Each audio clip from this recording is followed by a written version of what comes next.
Welcome to Ascend, a podcast where I talk to interesting people building solutions in the cloud. All right. Hey, Frank, thanks very much for taking the time to join me today. I really appreciate it. And I have to say, before we get started, the beard, man, that's all I'm going to say, the beard.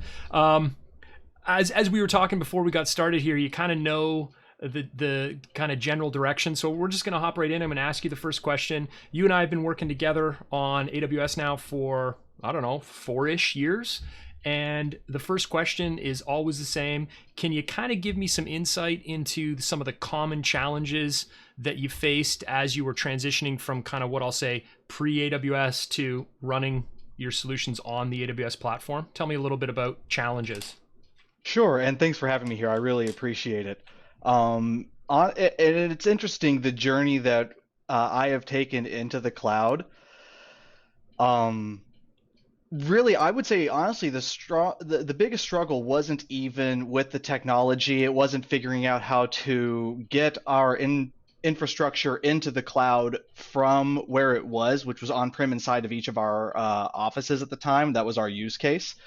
The issue I found was the business being able to adapt to the new reality that our stuff isn't on iron in a closet somewhere. Our stuff has partially been extrapolated away from us. It's now sitting in public cloud. Now we don't capex hardware. It's now a utility. We pay by the hour. So runtime determines how much IT costs. I think, and that honestly is still a struggle, I think, today for most back offices to understand that when you move to public cloud, the way the business should perceive that is just 180 from where we were just a few years ago. Yeah, I think that's a really great point. Usually the technology is the simple part. Yep. A lot of it does translate relatively easily from something that you might be familiar with now to what does it look like, a service or a combination of services on the platform. Hmm. But to your point, the challenging part is kind of how do you get the rest of the organization kind of wrapping their head around it. So without getting into any real specifics, what were some of the approaches or the strategies that you and the rest of your team kind of followed to help bring those people kind of along on the journey if they're kind of a little concerned about the fact that they couldn't open up a room somewhere, walk into the server space and see all that iron? Kind of how did you kind of remove some of that hesitation? What was the strategy there? Well, if I was being completely honest with you, and again, not to get into details or name names, I'd say we're still on that journey. Yeah. I think we are still getting people who are used to operating a certain way comfortable with taking essentially these best practices that were always true and now throwing those away and treating the world completely differently than we had the 50 years prior in technology. As far as a strategy, and I mean, to give a little background of my particular challenges, this I think became such an issue because I am doing this for a multinational. So we have centralized IT and then we have federated IT solutions. So I am in charge of one of the larger branches of IT infrastructure, but I'm not responsible for all IT infrastructure, but it all needs to work nicely together. And my branch of the organization is 95% completely in AWS at this point. The only 5% remaining is what we rely on from our home office, over overseas, which is still very much running on iron in a data center somewhere. Hmm. And I would say that it's been a real challenge to every time a solution is designed and implemented. I'd say the first thing they run to is it secure? The idea of having something sitting out that's accessible on the public internet, even if not by design, simply because they know what AWS is. It's not iron we own, it's iron somebody else owns. It sits in a data center somewhere that's undisclosed. And you know how Amazon is about what they're doing to make sure everything is up to code and SOC 2 and all of those things. Um, it, it, it it is still, honestly, I think it's still something we're trying to answer as far as what is the best way to get an organization that is that big and is so centralized but at the same time decentralized and is very much in a they have their foot sort of, one's in the ocean, one's on land. And I'll be honest, from a global standpoint, I don't even know if the organization knows which way they want to go. and you have multiple divisions sort of pulling in opposing directions to determine in this new reality when you have organizations that are, you know, have all of their people working remotely. You don't have people in the offices anymore. So it doesn't make sense to store all of your iron and all of your stuff in an office anymore or put it in a data center somewhere. So what's the correct approach to having a completely decentralized yet secure network? Yeah. Yeah, I can see how that's a challenge. Okay, so Yeah. let me rephrase, or let me re-ask this question in a slightly different way. And I do want to come back to the remote working, and I want to dive into that a little bit with you because I think it's a fantastic story. Before we get there, though, let's say you were talking to somebody that worked for an organization that was very similar, right, to you, and the fact that you've got centralized support organizations, but then you've got a decentralized or global footprint, and that person was kind of trying to kind of start their journey where you were maybe 3-4 years ago. If there were like maybe one or two things that you know now that you wish you had have known a couple years ago when you started, can you give me kind of a couple, let's say roles are reversed and I'm in that boat that you were 4 years ago. What might you tell me some common gotchas that you would want me to be prepared for early in that journey? Is there anything that immediately just jumps out at you, like that you wish you had known? I wish I had known. See, it's interesting to be abstract about the answer rather than very specific. Yeah, Um, I wish I had known that. it's a What is tough the one. best? What is the most? And I'm trying to think of a politically appropriate way to phrase this. Right? I don't want to give an off-the-cuff, grumpy IT engineer answer to you, which is where I run to, because it's always a struggle when you're trying to pull a business forward. I would say what I wish I had known is at the end of the day, know that everything you do, no matter how much you understand and no matter what your position has been with the organization up until that point, none of that means anything when it comes to reassuring technical or non-technical individuals that what we're doing, which is completely divergent from what we have historically done, is perfectly safe, it's perfectly valid. This is what professional organizations around the world are struggling to do. And a lot of that has been resolved by ultimately, and it's so simple, it comes down to basics: documenting. We Yeah. document absolutely everything very granularly, and we do it old school. So when you go to an AWS seminar, or if you get any type of training class, you'll get I call them the 21st century network diagrams with all of the AWS services all labeled with all of their own little icons. We don't do any of that. Everything looks as if we are doing on-prem in data center environments. It looks like all of it is standard Cisco deployments. We translate all of it down to how we would have reported this if we were doing a traditional solution, Mm, to make the business as comfortable as possible, to let them know, look, ultimately, when it comes down to how your business operates, very little changes for you. All of the onus is on us to do our jobs, and this shows you that we know what we're doing and that we will succeed in it. mm. Yeah, it's an interesting strategy, right? Change is scary, and if Yep. you can remove, um, you're not really removing anything. You're just presenting it in a way that is more familiar, so Right. that change isn't so scary, right? I think that's an interesting strategy. Okay, so completely, let's change gears here. Go back to remote workforces because I think this is a great story. So why don't you tell me a little bit about how over the last, let's say, little while, it seems to be getting longer and longer. How have you been supporting that workforce? Used to be in physical spaces. Let's talk a little bit about particularly how you built it and some of the challenges that you maybe have had along the way getting that workforce out of that traditional environment and working from home. Well, we were very fortunate. So luckily, the division that I work under, our leader, was very forward-looking before everything changed. We already had put the majority of our production environments into public cloud. So when we were told we have 30 days to figure out how to get a workforce of 500 people working and none of them are going to be in the office, and only 20% of them have corporate devices. And there's nothing we can do to change that reality. Figure it out.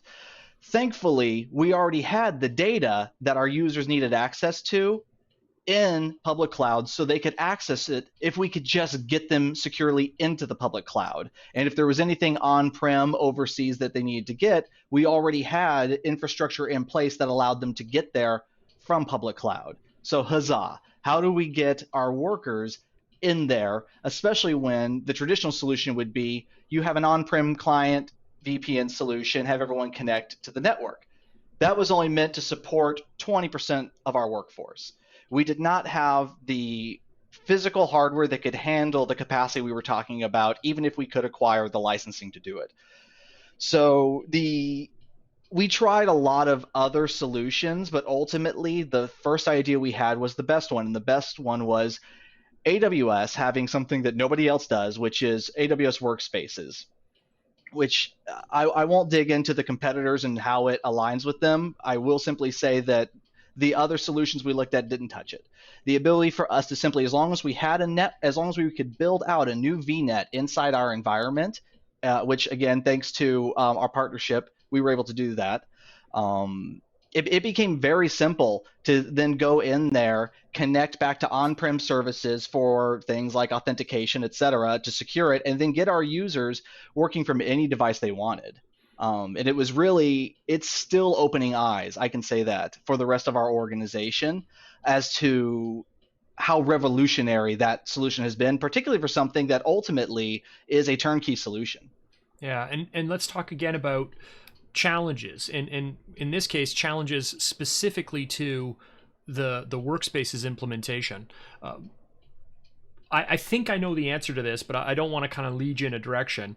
Sure. What were the challenges that you ran into when you said, okay, come Monday, this is how you're going to get access to the environments? What did you run into there?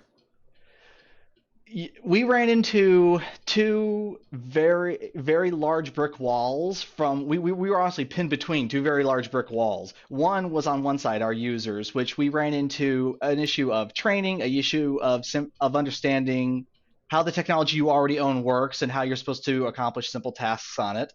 And a separate wall we ran into was what is this? We've never heard of it. Is this secure? Have you exposed our network to outside attacks? What have you done here? So I had one side of the business screaming, please take this offline, you're going to expose us and we're going to be out of jobs.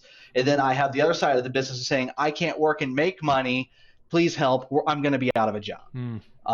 So it was, to your point, change is tough and people panicked because change. Yeah. And I think, again, to circle back to the lessons learned is engage early. You need to have a change control process that includes things like change champions, people not of IT in the business who are being directly affected by this change, who can be brought in, have it explained to them, have them understand it, see the inherent value of it, and then turn around and say that to their teammates. So when Becky over here is complaining that IT is terrible and this solution's god awful, I have, Jessica, who we brought in as a change champion. We have walked her through the process. She now understands, what we've done, why we did it, and how it works. And she can simply assist her employee and help them through the change. And it's a granular example, but what that also allowed us to do was control messaging. So now I don't have Becky immediately turning to Sean and putting a negative thought in his ear. Sean turns to David, et cetera, et cetera. And now we have bad blood in the business where our users it's almost a mutiny where they won't come to work until they get what they think they need. And that's really the biggest lesson learned, is to have change champions to really help drive what you've done forward and to validate the solution. Yeah. I also think you managed just to describe a really old shampoo commercial.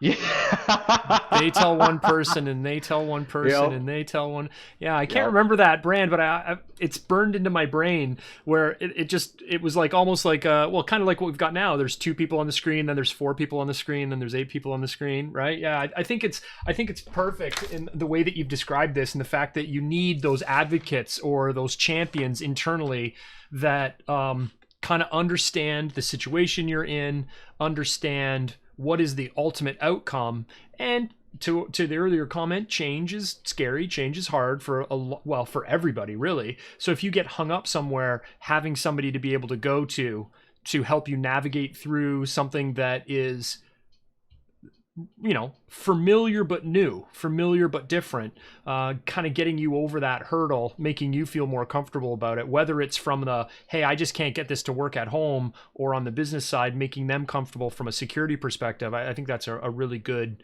point to bring up. Having those advocates, those champions to help you with that messaging is important. And in context that is also, I'd say, maybe useful to this is, when you look at AWS and the things they're doing, you can see that while they want to satisfy anybody's technological need if at all possible, that it is very much geared towards getting developers in a place where they can quickly build a product and get it out there to their customers, right? That's what it's geared for. It's what it's designed for, and those are the minds that it is written for. I am not currently creating any solutions for developers. I am trying, there's no DevOps happening outside of managing the infrastructure. It's all SysOps. It's all sales driven work. And it's people who, just go out there, pound the pavement with business cards in hand and a cell phone. And it's interesting to take something that is geared to do some 21st century work with software, but then also use that for something what I consider to be sort of 101 as virtual data center management. But at Mm-hmm. that point, that did allow us to make sure when everything went down, our users kept working. We Yeah. lost no sales because our people couldn't work. Yeah. And ultimately that was the goal, right? Is to Mm-hmm. try to keep the business going as smoothly as possible in an extremely unique scenario, right? That not a lot of people would have even imagined to find themselves in a work environment. So yeah, that's great. So I guess my follow-up question is, workspaces, came in, you're able to get people transitioned very quickly to working from home. What's next? Is there something else on your roadmap around kind of remote working? Can you give us an idea of kind of what you're kicking around internally right now for, what's gonna happen in the next 6 months with remote working? Do you have any ideas? We are hedging our bets right now. We are still waiting for the business to decide what direction it thinks is appropriate from a global standpoint when it comes to how our users work remotely. And we have each individual country, we have 33 countries. Each one has its own opinion. We're trying to satisfy as many as possible. I would say, as far as the roadmap works, we are committed definitely to eliminating all dependencies on physical hardware that we have to manage ourselves. Mm, So the goal is right now for users who are currently using physical devices to connect back to the network, such as a Cisco ASA or what have you, we want to eliminate those types of things. We want to eliminate hardware bottlenecks. I don't need a site that I need to send a tech to because something went down and people can't work. So our goal is to take what little iron is left in our offices and remove it. That for us is going to kind of create the roadmap of what changes still need to happen so that no matter what happens 5 years from now, we will be in a position to pivot in any direction and go there successfully without having to recreate the world again. mm, But honestly, for workspaces, to continue to invest in that, to continue to drive that platform with AWS, and separately to utilize other technologies for grandfathered users who can't buy into the idea of a virtual desktop. But honestly, thin clients and VDIs from everybody in the Americas is the future. yeah. The idea, BYOD, that's the future. They want to get away from managing personal devices and physical hardware, and I couldn't be more thrilled about it. Abstracted hardware is the future. Yeah. Yeah. Okay. So let's change gears again and go a bit of a different direction now. You really over the last 4 years have, I'd say transformed really the way that you approach computing, right? As an external person looking in, knowing where you were and where you are now. And I know this is a big beast to wrangle. 165 some odd services, growing all the time, new features, all those types of things. I'd love to know kind of your personal strategy for trying to stay up to date with the platform as it changes. How do you typically learn about new features? How do you test those features? I love just kind of how do you approach it as a sort of, what's the word I'm looking for? How do you continuously learn about things and leverage this platform? That is, I would say, the biggest struggle we have is we're putting all of our energy into getting us to where now we know we should have been years ago, right? And then at the same time, keeping up with the constant innovation AWS really it's a very good thing, but imposes upon you, right? Like whether you like it or not, we've changed this and it's coming, so get ready to react to it. And to your point, it happens so fast. It is really a challenge to keep up with it. It's a daily task. Mm-hmm. My number one job is honestly to make sure tomorrow the business can make money. My number two job is to keep up with AWS and everything that they're changing. So, and you and I have talked about this, and you've expressed the need to do this, and we've kind of taken that to heart and we've run with it. So it's daily reading to keep up on all of the blogs and postings, what's coming. Attending the virtual reInvent, I thought was very interesting. Got to access a lot of things, learned a lot from that. Yeah. Which kind of gave us an idea of what to keep an eye on the horizon. And then just attending things like even the virtual summits has become very critical to kind of keeping your finger on the pulse of what's changing and what's going to change next. Yeah. I was kind of on the fence about the virtual reInvent, virtual summits in general. But I have to tell you, and I think I've said this to you before, I love going to reInvent. I don't love getting to reInvent, right? I'm not a big flyer. I do it because I have to. It's not a whole hell of a lot of fun. But once you get there, it's quite the experience. But I do have to say, I changed my attitude about a virtual reInvent in particular once I saw how much content you could actually consume. Because I think one of the biggest challenges with the physical reInvent is the likelihood of you getting into the sessions that you actually want to get into is, as the conference has continued to grow, very, very low. So being able just to look at the reruns at any time that you wanted after they were, the live event sort of happened, I thought that was fantastic. I hope they continue to do that once we kind of come out the other side of the current situation that we're all in, because I think it gives folks that maybe can't get there physically access to some really fantastic learning opportunities. And I could tell you, we are some of those folks, right? So we are not a technology company. And so it is difficult for my team, even though, we are so deeply entrenched in this, what is truly cutting edge technology, it is difficult for us to be able to allocate time and funds to make sure that we can attend those types of things. And if you can't attend those things, you're not going to be able to keep up. Mm-hmm. And if you're trying to stay out on the cutting edge, you're going to fall right off of it because you don't know where it's at now. Yeah. Them going virtual and giving us the opportunity to honestly consume whatever we wanted was revolutionary. Yeah. So here's a question on that. How many times did you find yourself watching reInvent content like well past your bedtime? Oh, yeah. Yeah. And to your point, because I would see all of these things and I can't see them all, but I need to see them all. So that's fine. Yeah. I can see that they're going to show 3 of them, and some of them are at some very odd times. I'm up those times anyway. I'll just tune in while I watch other things. Yeah. It turned into, it was like watching sports, quite honestly. Yeah. I had some moments where I would not realize what actual time it was, and I'd kind of look down at the bottom of the screen. I'd be like, "Oh man, you got to go to bed." And then it would be like having coffee in the morning. Karen would say, "So what time did you actually stop watching reInvent content?" I'm like, I don't want to say, right? Yeah. I'm kind of I've been up way too late. So it was awesome. I hope they continue it. Even after all of this ends, I think it's really valuable way to learn.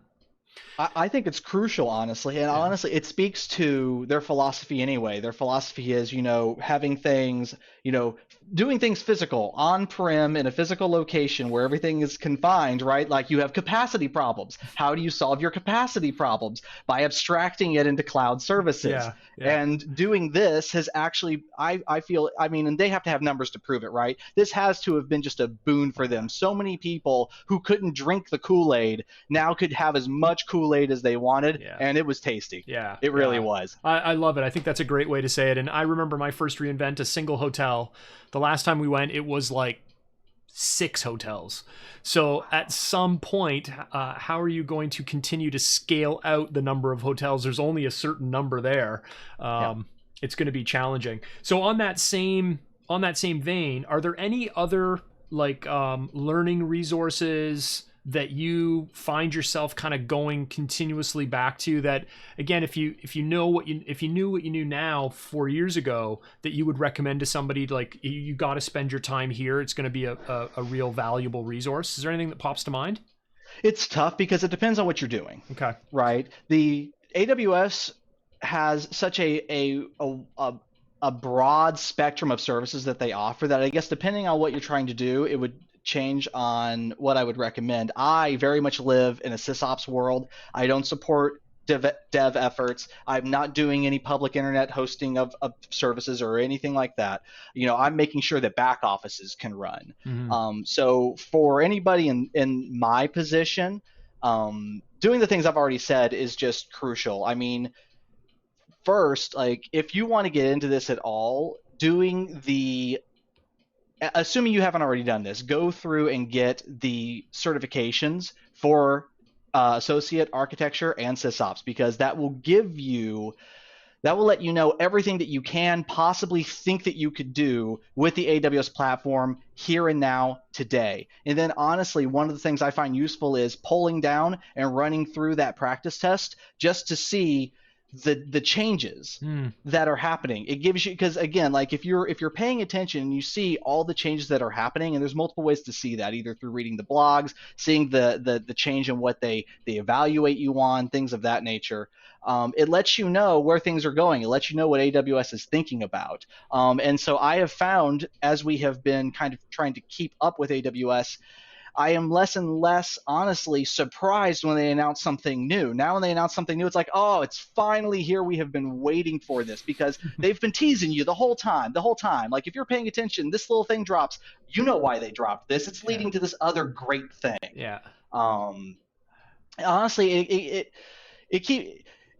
you're hard to stop if you're always moving. So always be moving.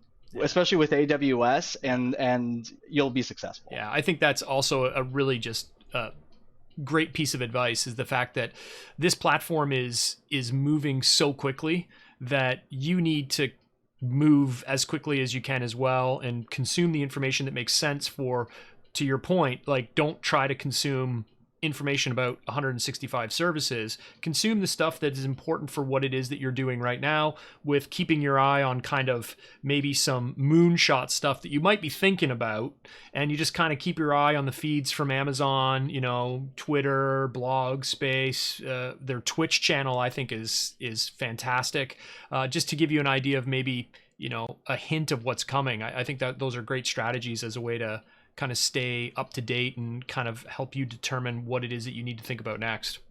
Yeah, and just know that you're never done, right? If you're thinking job done for now until the next thing comes, right? Until the next release of a new piece of software.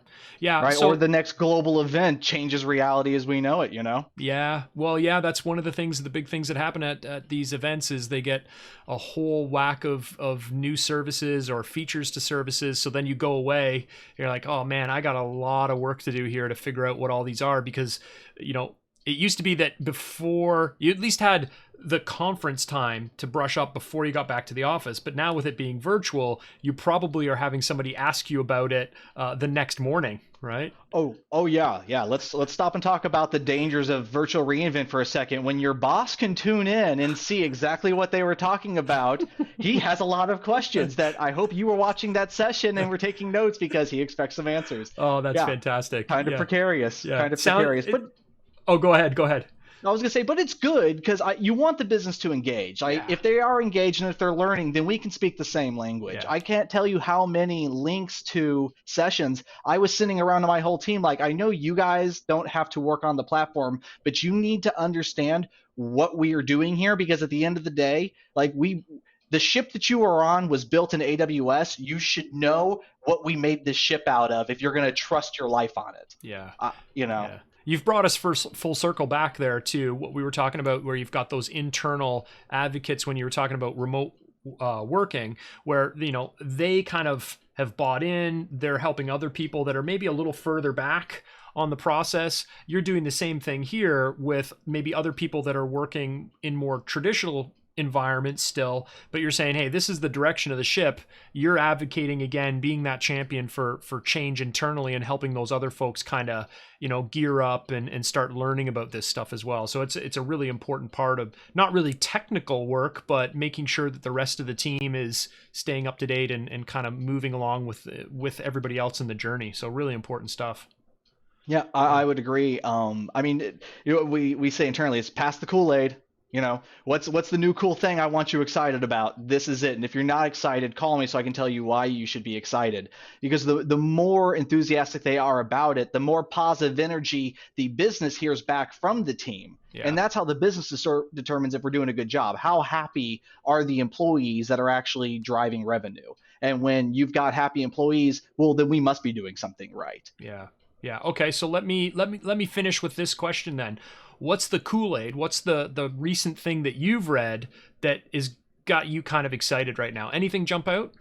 I mean, yes, and none of it relates directly to the daily job. I saw, and I'm going to get the title wrong, but I saw they announced a VP of ecological architecture at AWS or something of that nature. Yeah. And I got to say, like, I loved a lot of the sessions I watched at reInvent. My absolute favorite, and I forget the name of the gentleman who held it, but it was the overview of infrastructure. And not like, you know, EC2 VPCs. He was talking about the data centers that they build and all the technology that goes into it and the things that they're developing so that they can develop better data centers. That, to me, because at the end of the day, even though we're moving everything into abstraction, we're moving everything into code. I love iron. I love hardware. And so to see how these guys are just taking these ideas and just innovating and completely changing the landscape of an industry, I just absolutely love. And I love seeing them being forward thinking when, to a certain extent, nobody's even forcing them to do this. You actually get to see an organization proactively do something that benefits more than just the bottom line, and that kind of gets me excited. And it makes you feel better when you're passing the Kool-Aid around to know that, no, you know, we're working with somebody who cares, you know, and is doing more than just trying to, you know, suck up every nickel that they can find. And I really enjoy that. Yeah. That's kind of what gets me up and gets me going on this platform. I'm with you on that. I think it's just kind of where I came from as well. Is I've always been kind of you know, connecting systems together. So thinking about you know, how those spaces are built and how they're connected has always been something that's been interesting to me as well. I think the person you're talking about is Peter DeSantis, I think. That sounds about right. Yeah. I'll share the link when we post this on YouTube to that content. I'll share it with you first to make sure it's the right one, but I bet you that's what we were talking about. That has been, and I can see the person who used to do that. And I remember the first year they did it. I can't remember the person's name now, but it was a number of years ago at reInvent, and they came out and they talked kind of about the physical spaces, the chips they were working on, kind of how they connected spaces together and stuff. And it was the first like kind of evening keynote, and I'll never forget it because I've never seen anything like it. Physical space, they're walking around passing out beer and popcorn at a conference, and everybody's sitting in like rows shoulder to shoulder, and people are just passing things down the aisle. And I'll never forget it. Number one, it was probably some of my favorite content that I've ever seen, and everybody just had this huge grin on their face. They're like, what is happening? We're passing beer down the aisle, popcorn. It was like you're at a baseball game. It was something else. Fantastic. So, yeah, I think that was what you're talking about. I'll find the link and share it. Yeah, I mean, and I mean, because they go over like the different innovations they're making in hardware, but where they blew my mind is when they moved on from that, and they're talking about how much energy it takes to make concrete and therefore determining the carbon footprint when they're developing a data center. And so they've realized that, so now they've acquired this company who's inventing new energy efficient ways to create better concrete. They didn't have to do that. Yeah. That's not what companies do anymore. Yeah. It's kind of an old school way of doing things, right? To take ownership of a problem that isn't necessarily yours to solve and solve it anyway because we would all benefit, including the business. I absolutely love that. Yeah, that's really cool, man. I want to say thanks for taking the time to join me. I know we had a couple false starts on this. Scheduling is difficult, so I really appreciate you finding the time to come and hang out with me here for a bit and chat about kind of what's working, what's not working, challenges that you might have. So thanks very much, man. I appreciate it. Well, I appreciate you having me. You get me talking, I won't stop. So, at any time we can make the schedule work, always happy to drop in. We'll figure it out. We'll do a session number 2 here once we've got some more Kool-Aid that's been consumed on your side, and we'll come back and talk about some new stuff. Fantastic. We're always brewing up a new batch. So that sounds good. Awesome. Thanks, man. All right, worries. Thanks.